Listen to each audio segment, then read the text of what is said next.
Nak, apa uang 50 juta yang ayah kirim kurang? Dina membeku. Apa maksud ayah?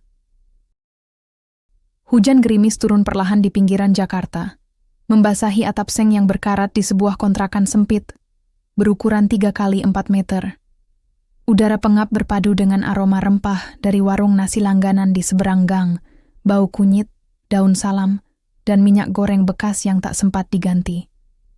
Di dalam ruangan yang hanya cukup untuk satu kasur lipat, sebuah meja kayu lapuk, dan kipas angin berdebu, seorang perempuan duduk bersila di atas tikar pandan, tangannya lincah menggeser layar di layar laptop usang.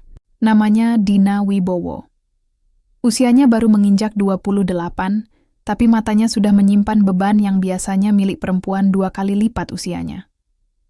Rambutnya diikat asal dengan karet gelang, beberapa helai menyembul liar menutupi dahinya yang berkerut, tanda konsentrasi penuh. Ia sedang menyelesaikan desain logo terakhir sebelum melahirkan, untuk klien dari Medan yang hanya berani bayar separuh di muka. Tangannya sesekali menyentuh perutnya yang membulat besar, merasakan tendangan lembut sang janin. Pengingat kecil bahwa ia tak sendiri, meski dunia terasa begitu sepi. Pakaian yang melekat di tubuhnya sangat sederhana. Kebaya putih lusuh warisan ibu, yang sudah 2 kali ditambal di bagian siku, dan celana kain batik cap murah dari Pasar Senen.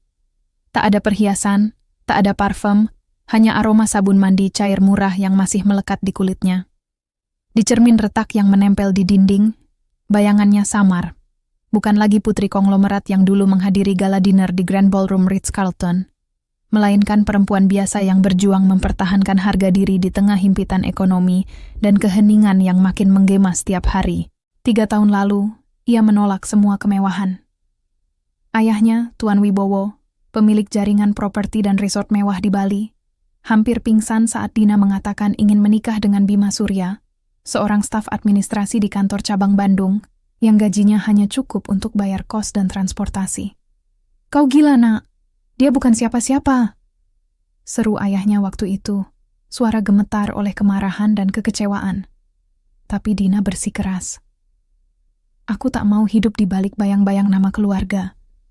Aku mau membuktikan cinta itu cukup." Kini, ia mulai bertanya-tanya, apakah cinta memang cukup?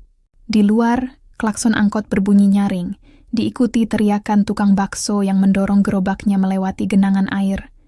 Dina menghela napas panjang, lalu memeriksa ponselnya. Lagi-lagi tak ada panggilan dari Bima. Sudah 2 hari ia tak pulang. Alasannya selalu sama. Ibu sakit, atau ada kerjaan lembur.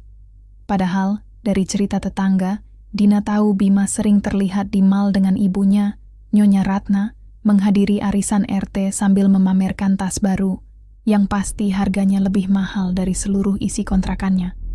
Tiba-tiba, perutnya mencengkeram. Rasa nyeri menusuk dari ulu hati hingga panggul. Ia meringis. Tangannya menahan perut.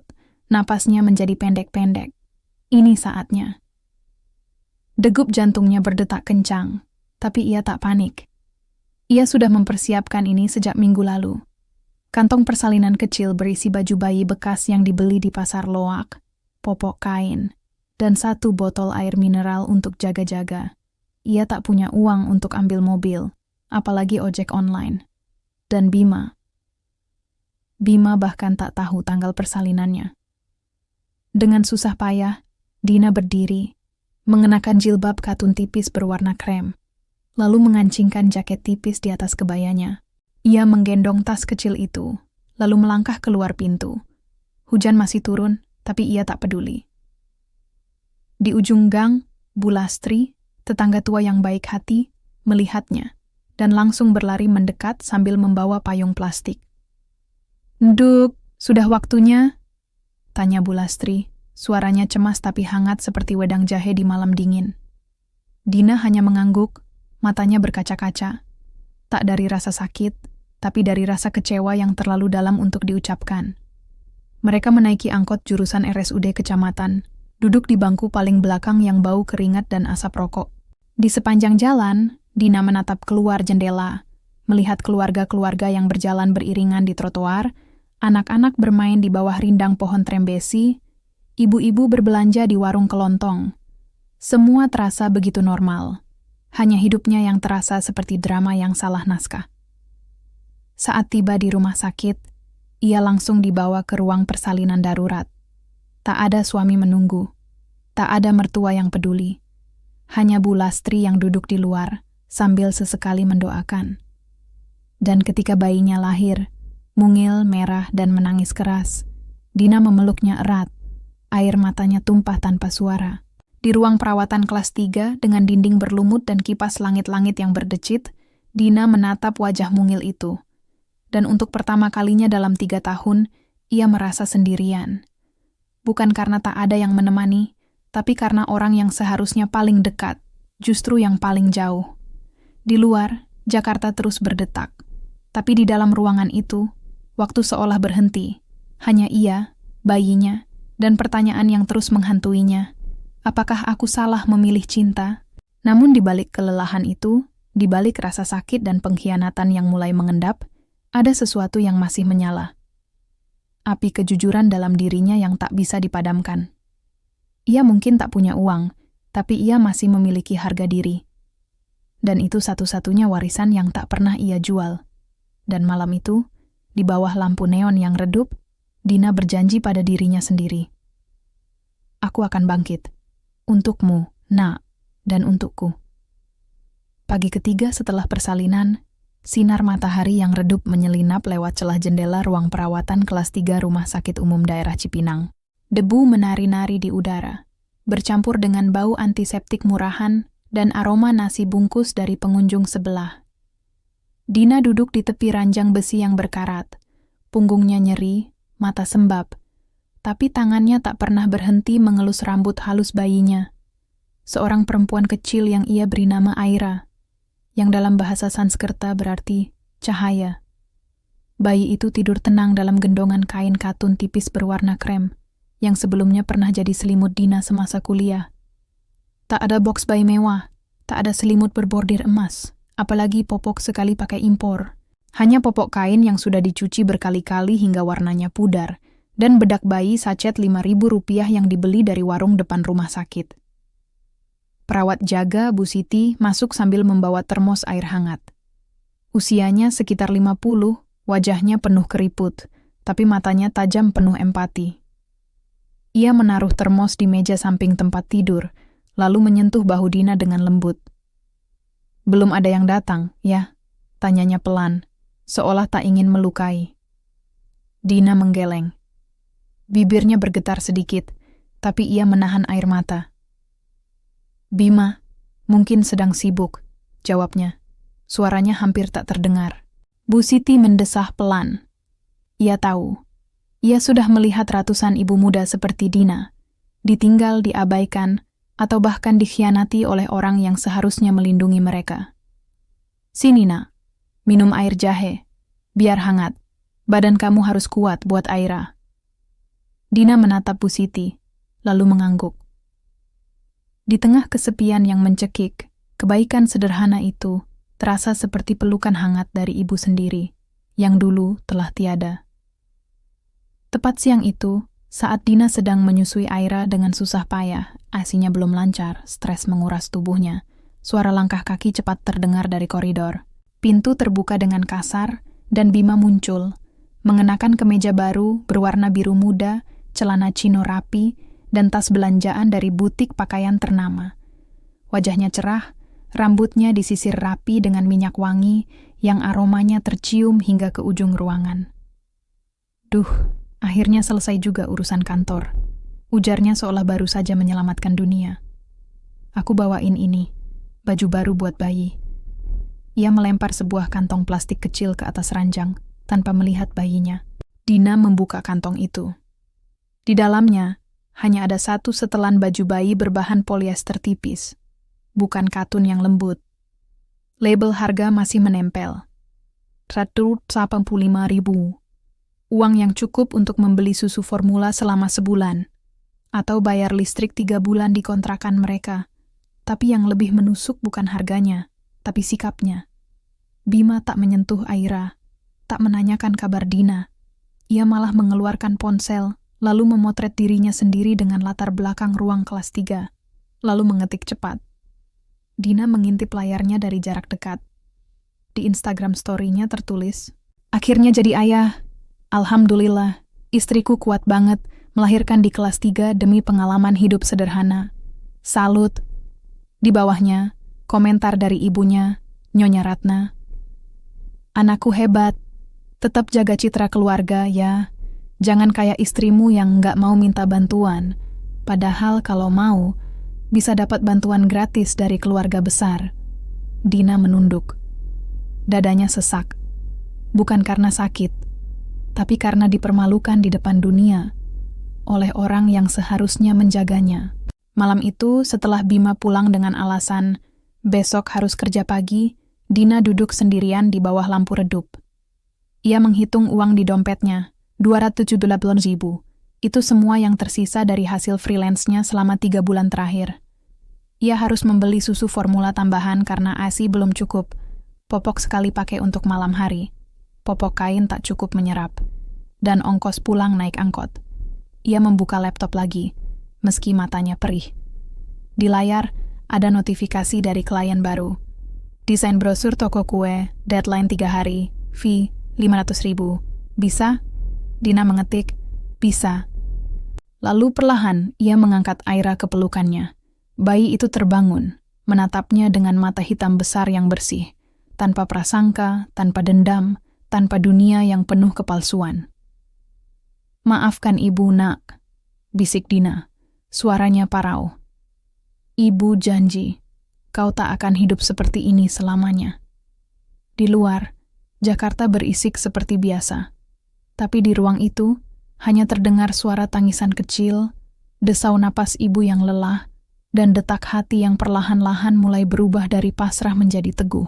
Keesokan harinya, ketika Dina mencoba berjalan ke kamar mandi umum, ia melewati ruang kelas 1, tempat perempuan-perempuan berhijab mewah duduk di sofa empuk, dikelilingi karangan bunga dan keranjang hadiah dari brand ternama.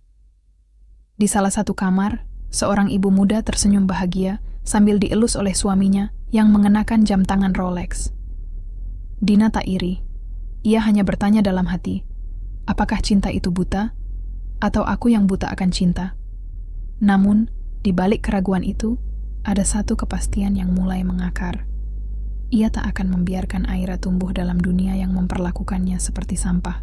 Dan di sanalah, di antara bau amonia dan suara tangisan bayi dari seluruh penjuru ruang kelas 3, bibit pemberontakan diam-diam mulai tumbuh. Bukan dengan teriakan, tapi dengan tekad yang tenang, dalam, dan tak tergoyahkan. 3 tahun lalu, langit di atas Villa Ayodhya, Nusa Dua, Bali, dipenuhi kilauan bintang yang seolah jatuh ke permukaan laut. Di teras marmer putih yang menghadap ke Samudra Hindia, Tuan Wibowo duduk sendirian, segelas single malt di tangannya, mata memandang jauh ke cakrawala. Di sisinya foto Dina kecil, berumur 5 tahun, tersenyum lebar, sambil memegang balon berbentuk hati. Itu hari ulang tahun terakhir Dina sebelum ibunya meninggal. Saat itu, ia masih percaya bahwa dunia bisa dikendalikan dengan uang, strategi, dan pengaruh. Ia bisa membeli resort, membangun menara bisnis, bahkan mengganti menteri dengan 1 telepon. Tapi ia tak bisa membeli keputusan putrinya. "Kau mau menikah dengan siapa, Dina?" tanyanya malam itu. Suara berat, tapi penuh kelembutan yang jarang terlihat di depan publik. Dina, berdiri tegak di depannya dengan jilbab putih dan gaun sederhana, menjawab tanpa ragu. "Dengan Bima Surya, ayah. Dia baik, jujur, dan mencintaiku apa adanya." Tuan Wibowo tertawa, bukan mengejek tapi getir. "Baik, jujur, itu kata-kata indah, nak. Tapi di dunia ini, baik saja tak cukup kalau kau tak punya pondasi. Dia tak punya apa-apa, bahkan tak bisa memberimu ruang bersalin yang layak nanti." "Kalau cinta itu tulus, ayah, aku rela melahirkan di emperan jalan," jawab Dina, matanya tajam. Ayahnya terdiam lama. Lalu, dengan suara yang bergetar, ia berkata, "Kau boleh pergi. Tapi jangan salahkan ayah kalau suatu hari kau menyesal." Malam itu, Dina pergi. Tak membawa apa-apa, hanya tas kecil berisi pakaian dan foto keluarga kecil mereka bertiga. Tuan Wibowo tak mengejar.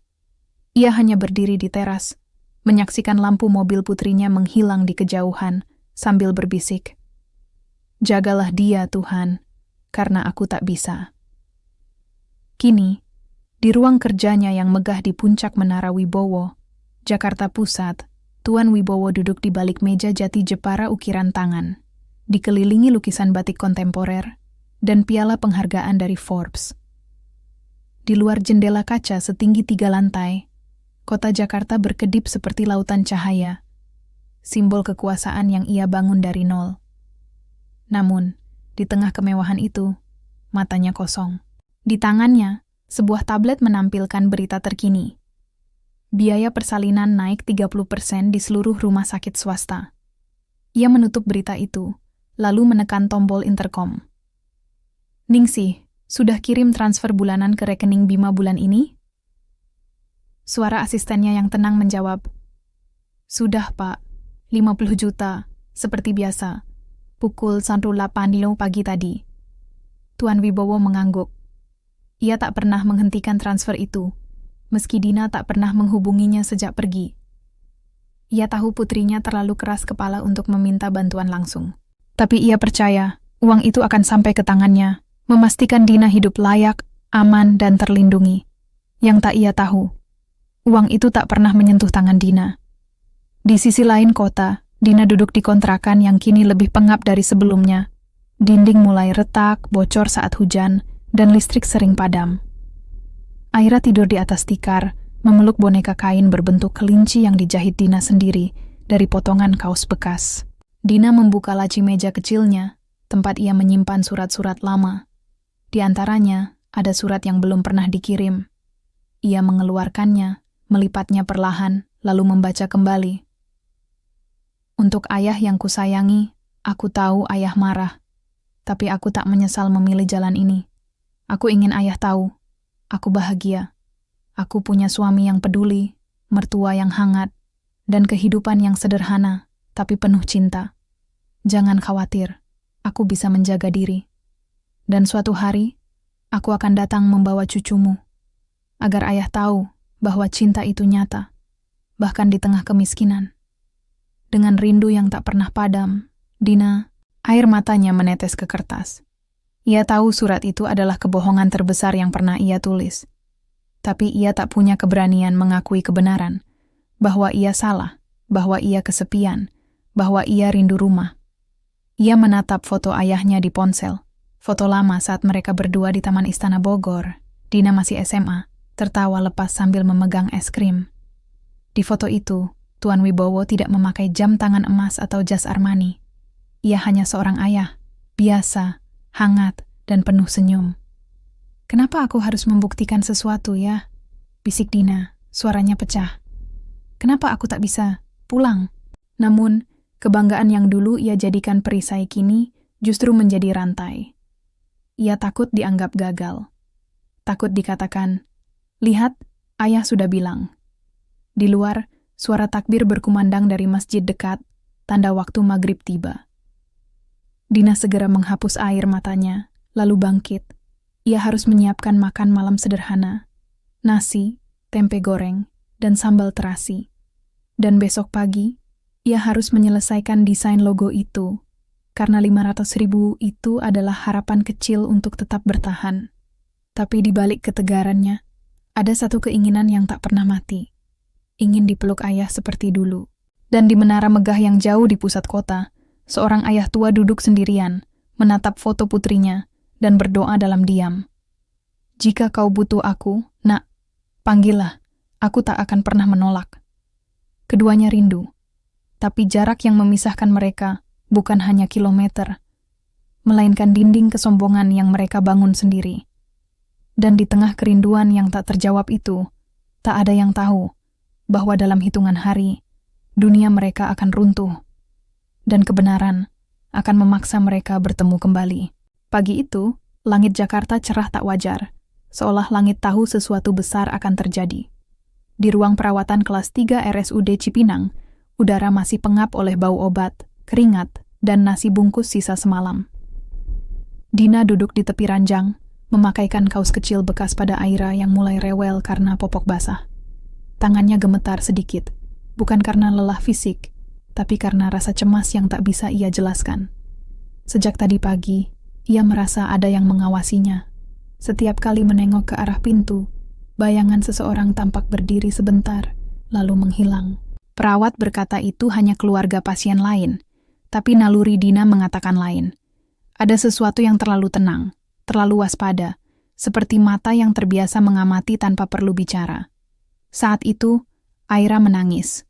Dina buru-buru menggendongnya, mengayun perlahan sambil berbisik. "Sst, ibu di sini nak, tenang ya." Ia mengusap pipi bayinya yang lembut, lalu menatap keluar jendela, berharap melihat Bima datang, meski kecil kemungkinannya. Tapi yang muncul bukan Bima. Seorang pria paruh baya melangkah masuk perlahan, mengenakan kemeja batik lengan panjang warna abu-abu, celana kain rapi, dan sepatu kulit hitam yang tak terlalu mencolok. Tapi Dina langsung tahu. Itu sepatu handmade dari Florence. Ia tak memakai jam tangan mewah, tak ada cincin emas, bahkan rambutnya disisir sederhana. Tapi postur tubuhnya, tegak, tenang, penuh otoritas diam, tak bisa disamarkan. "Tuan Wibowo," Dina membeku. Napasnya tertahan. Dunia seolah berhenti berputar. Ayahnya berdiri di ambang pintu, matanya menyapu ruangan sempit itu, ranjang besi berkarat, lantai retak, selimut tipis yang nyaris robek, lalu jatuh pada Aira yang kini diam dalam pelukan Dina. Selama 3 tahun, mereka tak bertemu. Tak ada telepon, tak ada pesan, tak ada surat balasan. Tapi kini, di ruang yang paling tak layak untuk cucu seorang konglomerat, ayah dan anak saling menatap. Dalam diam yang berat, penuh rindu, kesedihan, dan pertanyaan yang tak terucap. Tuan Wibowo melangkah masuk, suaranya pelan tapi tegas. "Boleh ayah, memegang cucu ayah." Dina tak bisa berkata apa-apa. Ia hanya mengangguk, lalu perlahan menyerahkan Aira ke pelukan sang kakek. Tuan Wibowo menerima bayi itu dengan hati-hati, seolah memegang kristal yang bisa pecah. Ia menatap wajah mungil Aira, lalu tersenyum. Senyum yang tak pernah Dina lihat sejak ibunya meninggal. "Cantik. Persis kamu waktu kecil," bisiknya. Lalu, pandangannya beralih ke Dina. Matanya menyipit, memperhatikan setiap detail. Wajah pucat, bibir kering, kebaya lusuh yang sudah kehilangan kilau, mata yang dalam dan penuh lelah. Dan ketika matanya jatuh pada selimut bayi yang berlubang di salah satu sudut, sesuatu di wajahnya berubah. Dari kasih sayang menjadi kemarahan yang terpendam. Ia meletakkan Aira kembali ke pelukan Dina, lalu duduk di bangku kayu di samping ranjang. Kedua tangan bertumpu di lutut, punggung lurus, tatapan menusuk. "Nak," suaranya rendah, tapi menggetarkan seluruh ruangan. "Apa uang 50 juta yang ayah kirim kurang?" Dina terbelalak. "Apa?" "Setiap bulan, selama 3 tahun, ayah transfer 50 juta ke rekening Bima. Untukmu, untuk hidup layak, untuk persalinan, untuk masa depanmu." Suaranya mulai bergetar. Bukan karena emosi, tapi karena kekecewaan yang luar biasa. "Tapi kenapa kau di sini? Di kelas 3, dengan selimut yang seperti ini?" Dina menggeleng cepat. Dadanya sesak. "Ayah, aku tidak pernah menerima uang itu. Aku bahkan tidak tahu kalau ayah mengirim uang." Tuan Wibowo menatapnya, mencari kebohongan. Tapi di mata Dina, ia hanya menemukan kejujuran yang menyakitkan. Sebelum ia sempat berkata apa-apa, pintu terbuka dengan cepat. Bima masuk, tersenyum lebar, mengenakan kacamata hitam meski di dalam ruangan, tangan penuh tas belanja dari butik ternama. Butik M, Arisan Bags, Luxury Kids Wear. Di belakangnya, Nyonya Ratna mengikuti dengan langkah angkuh, mengenakan kebaya sutra mewah, anting emas besar, dan parfum yang aromanya menusuk hidung. "Oh, Pak Wibowo, maaf kami telat datang. Tadi sempat belanja keperluan bayi," kata Nyonya Ratna sambil tertawa riang, seolah tak melihat suasana tegang di ruangan itu. Bima meletakkan tas-tas itu di lantai, lalu berdiri di samping ibunya. Senyumnya masih terpaku, tapi matanya gelisah. "Wah, ayah tahu tempatnya. Hebat sekali," Kami memang sengaja pilih kelas 3 biar Dina. Rendah hati, katanya, menekankan kata terakhir seolah itu pujian. Dina menatap suaminya, dan untuk pertama kalinya, ia melihat kepalsuan yang telanjang. Tuan Wibowo perlahan berdiri. Tingginya sekitar 180 cm, tapi aura yang memancar dari tubuhnya membuat ruangan terasa sempit. Ia tak berteriak. Ia tak mengancam. Ia hanya menatap Bima, lalu Nyonya Ratna, dengan mata dingin yang pernah membuat direktur bank pingsan di rapat direksi. Kalian berdua, katanya pelan, jelaskan. Kemana uang 50 juta per bulan selama 3 tahun itu pergi? Bima tersentak. Nyonya Ratna memucat. Dan di tengah ruangan itu, Dina memeluk Aira erat, seolah bayinya adalah satu-satunya kebenaran di dunia yang tiba-tiba berubah menjadi sandiwara pengkhianatan. Langit di luar masih cerah. Tapi di ruangan itu, badai baru saja dimulai.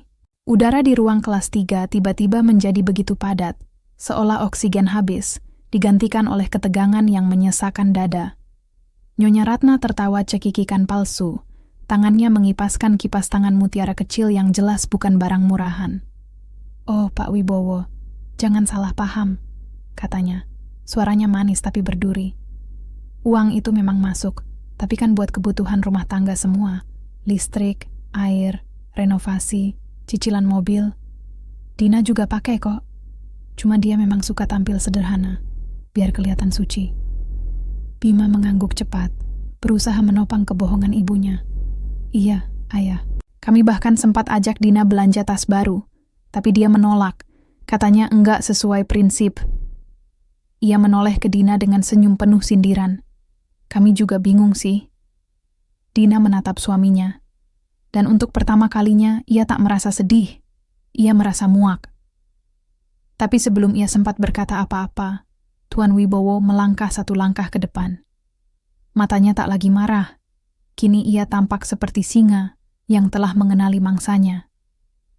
"Kalau uang itu untuk kebutuhan rumah tangga," katanya pelan, "kenapa Dina melahirkan di sini? Kenapa pakai popok kain? Kenapa kau..." Ia menatap Bima tajam.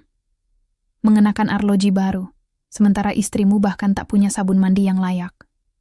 Bima menarik napas dalam, mencoba tenang. Itu hadiah dari kantor, Ayah. Kenaikan jabatan kecil-kecilan." Tuan Wibowo tak menanggapi. Ia hanya mengeluarkan ponselnya, menekan beberapa tombol, lalu menunjukkan layar pada Dina. "Ini nomor rekening atas nama Bima Surya. Setiap tanggal 5 sejak 3 tahun lalu, transfer masuk dari rekening pribadiku. 50.000. Total 1,8 miliar. Dina menatap angka itu, dan tubuhnya gemetar. Bukan karena jumlahnya, tapi karena kenyataan yang selama ini ia rasakan, tapi tak berani akui. Mereka berbohong. Mereka mencuri. "Bima," suaranya parau, tapi tajam seperti pecahan kaca. "Kenapa kau tak pernah bilang?" Bima menoleh ke ibunya, lalu kembali ke Dina. Wajahnya mulai kehilangan senyum. "Karena kau sombong, Dina. Kau pikir kau lebih suci dari kami. Kau tolak bantuan ayahmu. Kau tolak hidup enak. Jadi kami pikir, ya sudah, kami pakai uang itu buat yang mau hidup normal." Nyonya Ratna menimpali. Suaranya naik nada.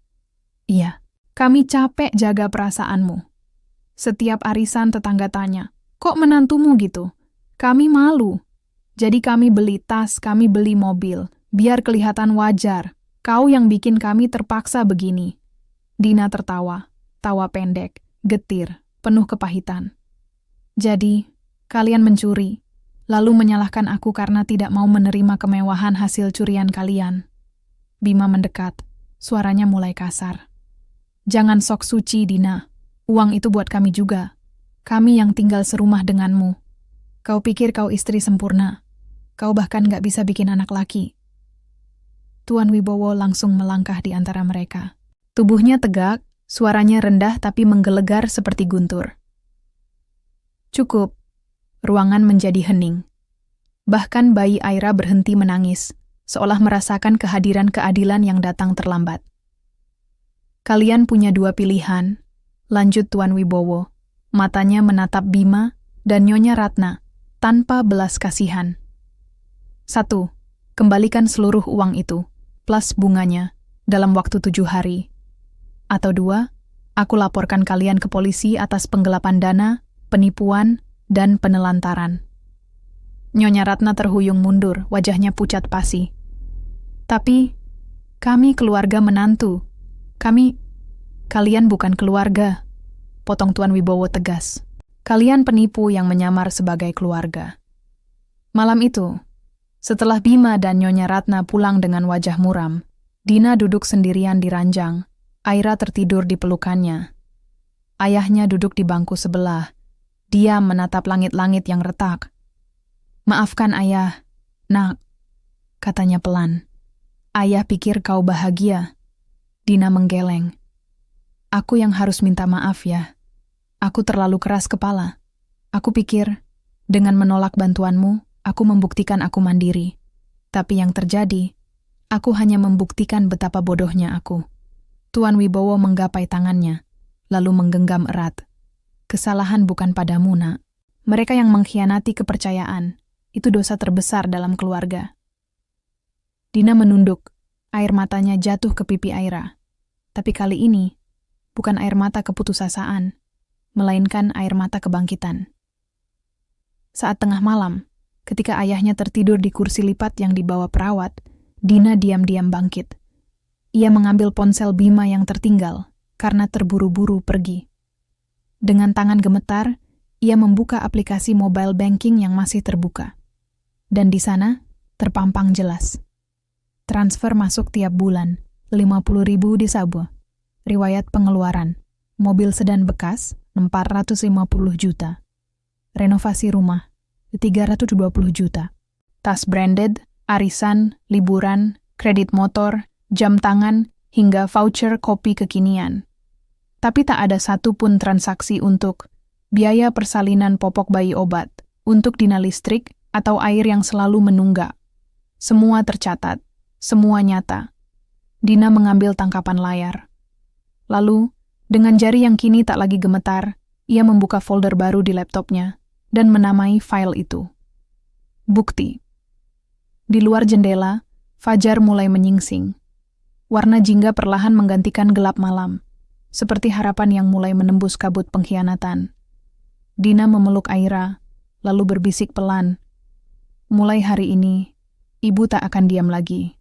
Dan di balik pintu yang tertutup rapat, di dalam ruangan yang dulu penuh kesedihan, seorang perempuan mulai membangun keadilan, dengan kejujuran sebagai senjatanya. Matahari belum sepenuhnya terbit ketika Dina duduk di lantai kamar mandi rumah sakit. Ponsel Bima masih di genggamannya. Layar menyala dengan deretan bukti yang tak bisa dibantah. Air mata yang mengalir kali ini bukan lagi karena rasa sakit atau kelelahan, tapi karena kemarahan yang akhirnya menemukan wujudnya. Ia tak menangis terseduh-seduh. Ia menatap cermin retak di atas wastafel. Wajahnya pucat, rambut acak-acakan, tapi matanya menyala seperti bara yang baru saja disiram bensin. 3 tahun. 3 tahun ia dipaksa hidup seperti pembantu di rumah sendiri. 3 tahun ia menahan diri, berpura-pura tak melihat Bima pulang larut malam dengan bau parfum wanita lain, yang kini ia sadari mungkin dari acara arisan Nyonya Ratna yang penuh gosip dan pamer. 3 tahun ia mencuci pakaian bayi dengan tangan, menahan lapar agar Aira punya susu, dan tersenyum saat ditanya tetangga, "Suamimu baik ya?" Dan sekarang, semua itu hanyalah topeng. Dina kembali ke ruang rawat, meletakkan ponsel di samping laptopnya, lalu menunggu. Ia tahu Bima akan datang, bukan karena peduli, tapi karena panik. Dan benar saja, pukul 9 pagi, pintu terbuka dengan kasar. Bima masuk sendirian, wajahnya cemberut, kemejanya kusut, matanya langsung mencari ponselnya. "Mana HP-ku?" bentaknya. Dina tak menjawab. Ia hanya menunjuk laptop yang terbuka. Layarnya memperlihatkan screenshot rekening lengkap dengan tanggal, nominal, dan tujuan pengeluaran. Bima membeku. Wajahnya memucat. Kau nggak boleh lihat itu. Itu privasi." "Privasi?" Dina berdiri. Suaranya rendah tapi tajam seperti pisau cukur. Kau pikir ini privasi? Kau mencuri uang ayahku, uang yang untukku dan anakku, lalu beli mobil, renovasi rumah, dan tas arisan ibumu? Lalu kau bilang itu privasi? Bima mundur selangkah. Itu bukan mencuri. Itu hakku juga. Aku suamimu. Kau bukan suamiku, potong Dina. Matanya tak berkedip. Kau penjaga toko yang mencuri uang bos, lalu menyalahkan bos karena terlalu baik. Bima menggertakkan gigi. Kau pikir kau suci? Kau menikah denganku cuma karena ingin membuktikan sesuatu pada ayahmu. Kau nggak pernah benar-benar mencintaiku. Kau cuma ingin jagoan moral. Dina tertawa. Tawa yang dingin, penuh kebencian yang telah lama tertahan. Kalau aku jagoan moral, kau apa? Penipu yang bersembunyi di balik jubah suami? Bima mendekat. Suaranya berubah menjadi ancaman. Kalau kau berani buka mulut, aku akan bilang ke semua orang kau gila. Kau stres pasca melahirkan. Kau nggak waras. Tapi sebelum ia sempat mengangkat tangan, suara berat menggema dari pintu. Sentuh dia dan kau akan tahu arti tidak waras yang sesungguhnya. Tuan Wibowo berdiri di ambang pintu, didampingi 2 pengawal berjas hitam, bukan sekadar penjaga, tapi mantan pasukan khusus yang biasa mengawalnya ke negosiasi berisiko tinggi. Ruangan yang sempit tiba-tiba terasa seperti ruang interogasi. Bima mundur hingga punggungnya menempel di dinding. Pak, ini salah paham. Aku cuma... Diam, perintah Tuan Wibowo. Lalu ia menatap Dina. Sudah cukup, nak. Kau tak perlu berdebat lagi dengan orang yang tak punya harga diri. Dina menarik napas dalam. Lalu, dengan suara yang tenang namun final, ia berkata pada Bima. Kau tahu apa yang paling menyakitkan? Bukan karena kau menghabiskan uang itu, tapi karena kau membiarkanku melahirkan di sini, sementara kau belanja tas di butik. Kau membiarkanku kelaparan, sementara kau makan steak di mall. Kau membiarkanku merasa tidak cukup. Padahal aku punya segalanya, tapi kau ambil semuanya. Bima menunduk. Tak ada pembelaan lagi, hanya rasa malu yang kini berubah jadi dendam. Kalau kau benci aku, kenapa dulu menikah denganku? Gumamnya. Karena aku percaya, jawab Dina pelan. Aku percaya pada janjimu, pada kata-katamu, pada cintamu. Tapi ternyata, kau tak pernah punya apa-apa untuk diberikan. Di sudut ruangan, Aira menangis pelan. Dina segera menghampiri, menggendongnya, lalu menatap ayahnya. Aku mau pulang ya, Tuan Wibowo mengangguk. Kapan saja kau siap. Tapi sebelum mereka pergi, Dina berhenti di depan Bima, yang kini seperti patung, tak berdaya di tengah kehancurannya sendiri. Satu hal yang perlu kau tahu, katanya, suaranya tenang tapi menusuk. Aku tak akan menuntutmu sebagai suami, tapi sebagai penipu, kau akan kuhadapi di pengadilan. Dan sebagai ayah, kau akan kusurati haknya, karena anakku tidak pantas punya ayah yang mengkhianati ibunya. Bima membuka mulut, tapi tak ada suara yang keluar. Dina berbalik, menggenggam tangan ayahnya, lalu melangkah keluar, meninggalkan Bima sendirian di ruangan yang kini terasa seperti kuburan bagi kebohongannya sendiri. Di luar, mobil Rolls-Royce Phantom hitam mengkilap menunggu. Langit Jakarta berubah kelabu saat mobil Rolls-Royce Phantom hitam melaju pelan meninggalkan area rumah sakit. Di dalam kabin yang senyap, hanya terdengar desau ASI dan napas kecil Aira yang tertidur pulas di pangkuan Dina. Tuan Wibowo duduk di kursi belakang sebelahnya, matanya menatap lurus ke depan, tapi telapak tangannya yang menggenggam erat tas kulit berisi dokumen hukum, menunjukkan betapa ia tak sabar untuk bertindak. Namun, yang paling ia khawatirkan bukanlah uang yang hilang, bukan pula reputasi keluarga, tapi hati putrinya, yang selama 3 tahun telah dikikis oleh kebohongan, pengkhianatan, dan kesepian yang disamarikan sebagai cinta sederhana. Kita akan ke Villa Ayodhya dulu, katanya pelan. Kau butuh istirahat. Dokter sudah menunggu. Kita pastikan kau dan Aira sehat secara fisik dan mental. Dina menggeleng perlahan. Matanya masih merah, tapi tatapannya tenang, seperti danau yang baru saja berhenti bergolak. Tidak ya, katanya. Suaranya mantap. Aku tidak mau kembali ke rumah lama. Aku tidak mau tinggal di balik tembok emasmu lagi. Tuan Wibowo menoleh, alisnya terangkat. Tapi kau baru saja melahirkan, nak. Kau butuh perawatan. Aku butuh kebebasan ya. Potong Dina, tangannya mengelus pipi Aira dengan lembut. Kalau aku kembali ke sana, aku akan selamanya menjadi putri yang gagal. Aku ingin membuktikan, bukan pada dunia, tapi pada diriku sendiri, bahwa aku bisa berdiri sendiri. Bahwa aku bisa membangun sesuatu dengan tanganku sendiri. Tuan Wibowo terdiam lama. Lalu, pelan-pelan, senyum tipis muncul di wajahnya. Senyum yang penuh kebanggaan, bukan penyesalan. Kalau itu keinginanmu, maka ayah akan mendukungnya, tapi satu syarat. Syarat apa ya? Kau tidak boleh menolak bantuan ayah sepenuhnya. Biarkan ayah menyediakan tempat tinggal yang aman, pengamanan untukmu dan Aira, dan tim medis yang kau butuhkan. Selebihnya, kau yang membangun hidupmu. Tapi jangan pernah lagi membiarkan dirimu diperlakukan seperti sampah. Dina menatap ayahnya, dan untuk pertama kalinya dalam 3 tahun, ia tak melihat seorang konglomerat, tapi seorang ayah yang mencintai putrinya tanpa syarat. Ia mengangguk. Baik ya, aku terima bantuan itu, tapi hanya sampai aku mampu berdiri sendiri. Mobil berbelok ke arah tol dalam kota. Hujan mulai turun, rintik-rintik kecil yang membasahi kaca, mengaburkan gemerlap Jakarta di luar. Namun, di dalam mobil itu, sesuatu yang lebih penting sedang terjadi. Seorang perempuan akhirnya menemukan suaranya kembali. 3 hari kemudian, di sebuah rumah minimalis di kawasan Dago, Bandung, milik Yayasan Keluarga Wibowo yang tak pernah dipakai, Dina duduk di teras kayu jati, memandangi taman bunga yang rindang. Udara sejuk, jauh dari hiruk-pikuk Jakarta. Aira tidur di ayunan kecil di sampingnya, selimut katun lembut menutupi tubuh mungilnya.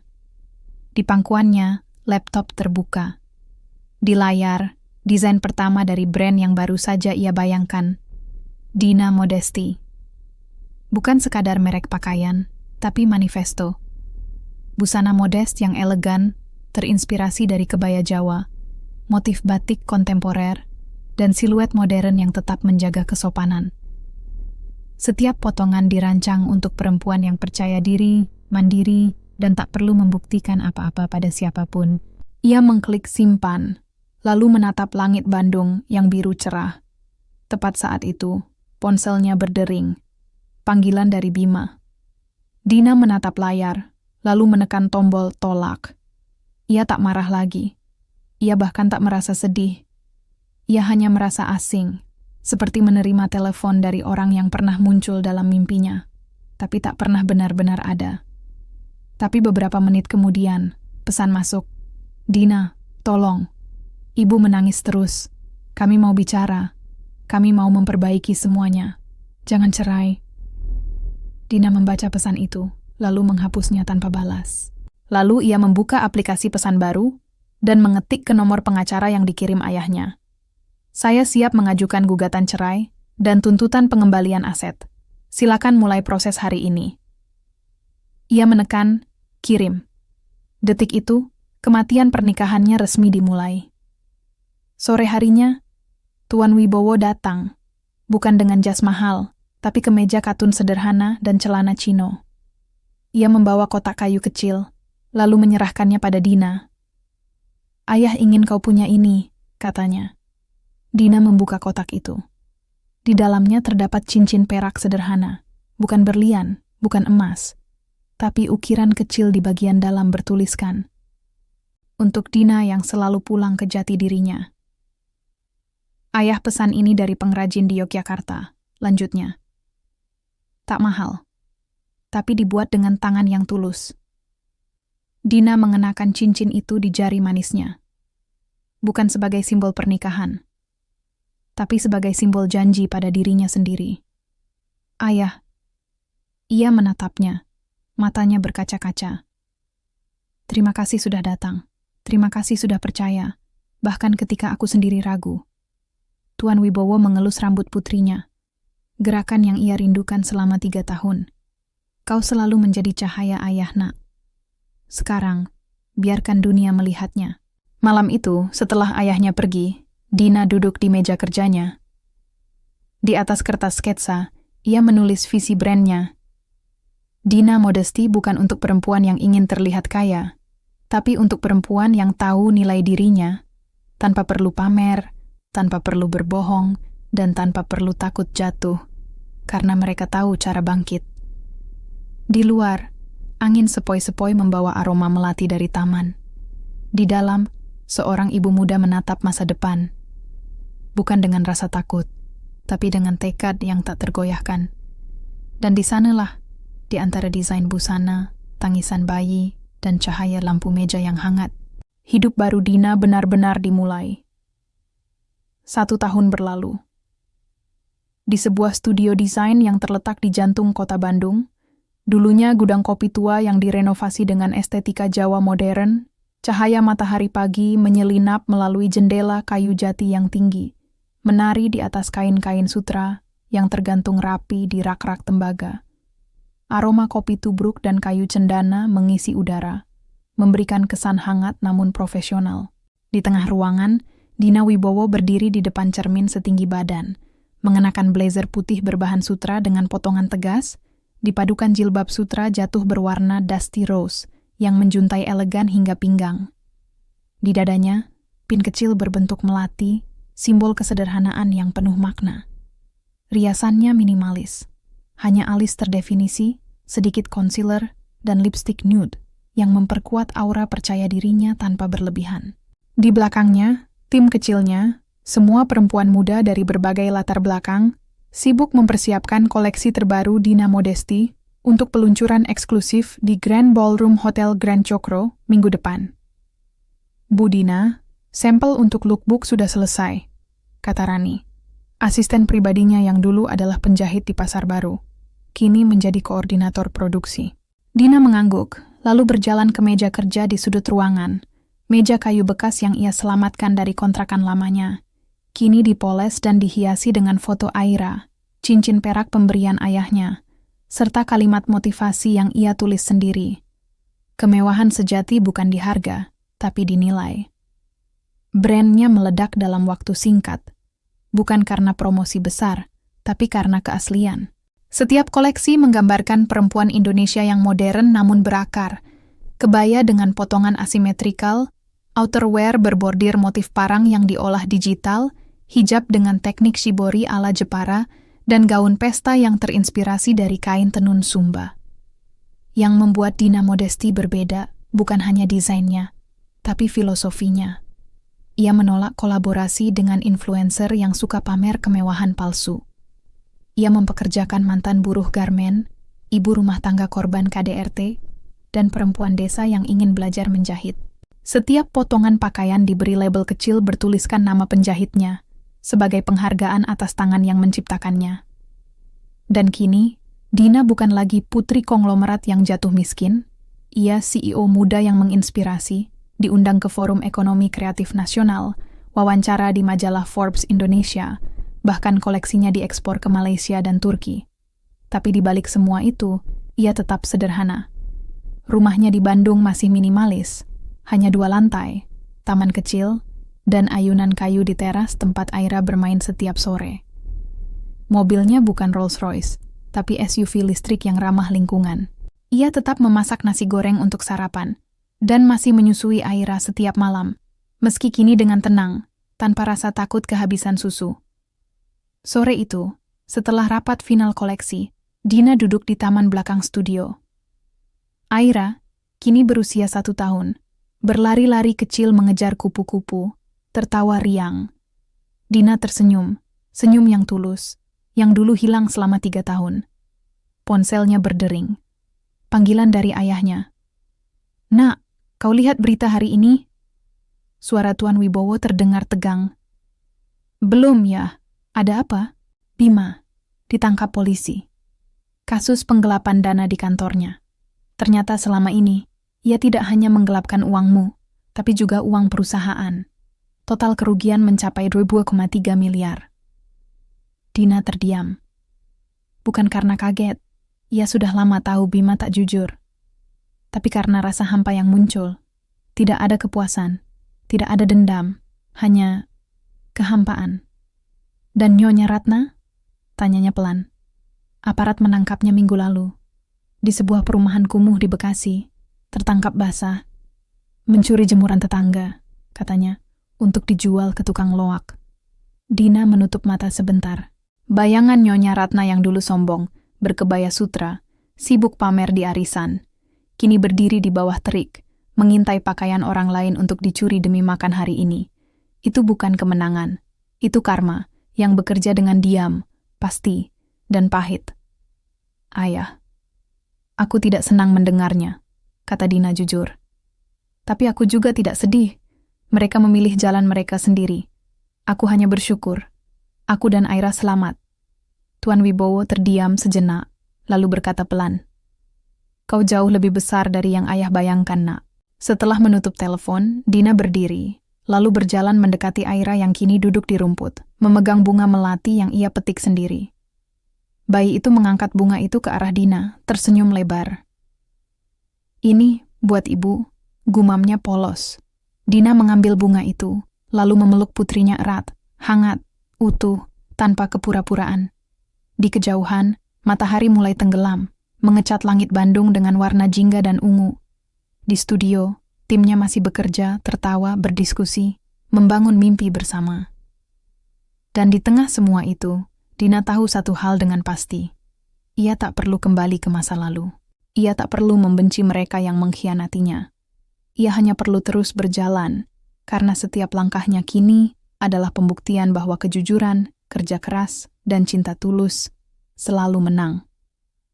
Dan di tangan kecil Aira, bunga melati itu masih segar, seperti harapan yang tak pernah mati. Jakarta, musim hujan.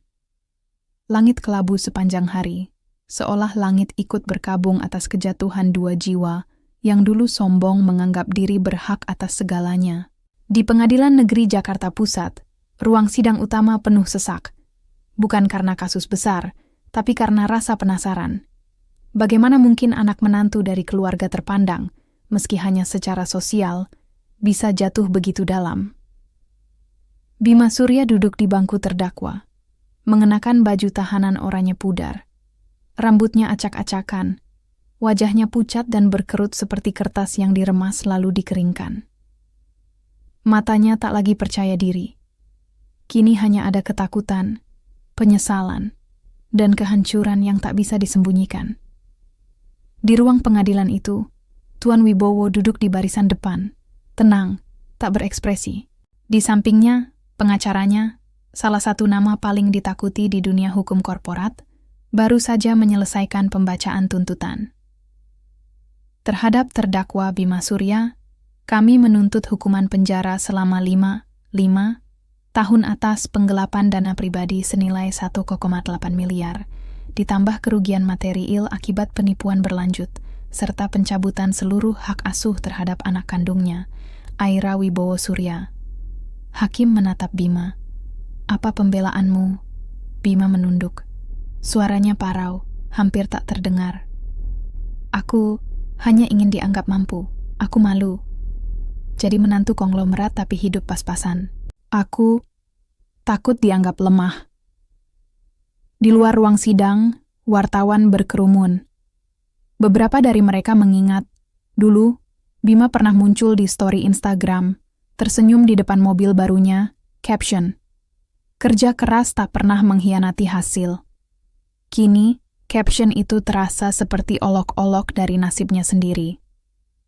Sementara itu, di sebuah gang sempit di kawasan Bekasi Timur, Nyonya Ratna duduk di atas tikar tipis di dalam gubuk semi permanen yang dindingnya terbuat dari triplek bekas. Listrik tak menyala. Air pam macet. Bau sampah dari selokan menguar masuk lewat celah-celah dinding. Dulu, ia adalah ratu arisan RT, dengan koleksi tas branded, mobil pribadi, dan foto makan di restoran mewah yang selalu diunggah setiap Jumat. Kini, ia mengais nasi sisa dari tempat sampah warung nasi langganan, hanya untuk mengisi perut yang terus berteriak lapar. Beberapa minggu lalu, Ia tertangkap basah oleh warga saat mencoba mencuri jemuran. Bukan pakaian mahal, tapi kaos dalam dan celana panjang, bekas yang masih basah. Alasannya? Mau dijual ke tukang loak, dapat 5.000. Warga tak melaporkannya ke polisi. Mereka terlalu kasihan. Tapi mereka menutup pintu rapat setiap kali ia lewat. Anak-anak menertawakannya. Ibu-ibu menghindar. Bahkan tukang sayur enggan memberinya kredit lagi. Di malam yang hujan deras, Nyonya Ratna duduk memeluk lututnya, menatap foto lama di ponsel rusaknya. Foto ia dan Bima di depan mobil sedan baru, tersenyum lebar seperti keluarga yang bahagia. Air matanya jatuh ke layar retak. Kenapa? Ini semua terjadi. Ia tak pernah menyadari, keserakahan tak hanya menghancurkan orang lain, tapi juga mengubur dirinya sendiri hidup-hidup. Di Bandung, Dina duduk di teras rumahnya, membaca berita tentang penangkapan Bima di tabletnya. Aira bermain di taman, tertawa sambil mengejar gelembung sabun yang ditiup asistennya. Rani, kini manajer operasional Dina Modesti, datang membawa secangkir teh jahe. Bu Dina, ada media yang minta wawancara. Mereka bilang, ini kisah paling dramatis tahun ini. Dari putri konglomerat yang dikhianati, jadi pengusaha sukses. Dina menutup tablet, lalu menatap langit yang mulai cerah setelah hujan. Tolak, katanya tenang. Aku bukan kisah dramatis. Aku hanya perempuan yang memilih untuk tidak tumbang. Rani mengangguk, lalu ragu sejenak. Tapi, apakah ibu tidak ingin menunjukkan pada dunia bahwa mereka salah? Bahwa ibu menang? Dina tersenyum, senyum yang tenang, bijak, dan penuh kedamaian. Kemenangan bukan soal menunjukkan pada orang lain. Kemenangan adalah saat kau bisa tidur nyenyak. Sementara mereka yang berbohong terjaga sepanjang malam, bertanya-tanya di mana mereka salah. Ia berdiri, lalu berjalan mendekati Aira. Bayi itu berlari ke arahnya, memeluk kakinya erat. "Mama, gelembung!" serunya riang. Dina mengangkatnya, mencium keningnya, lalu berbisik, "Ah, nak, ingat satu hal. Jangan pernah ambil yang bukan hakmu, karena suatu hari karma akan datang, dan ia tak peduli seberapa bagusmu berakting." Di kejauhan, suara azan maghrib berkumandang, menandai akhir hari, sekaligus awal dari keadilan yang akhirnya menemukan jalannya. Dan di Jakarta, di balik jeruji besi, Bima menatap langit melalui jendela sempit selnya. Terlambat menyadari bahwa cinta sejati bukan tentang memiliki, tapi tentang menjaga. Tapi sayangnya, karma tak menerima penyesalan. Ia hanya menagih utang. 2 tahun setelah persalinan di kelas 3, Jakarta menyambut pagi dengan langit biru cerah yang jarang terlihat.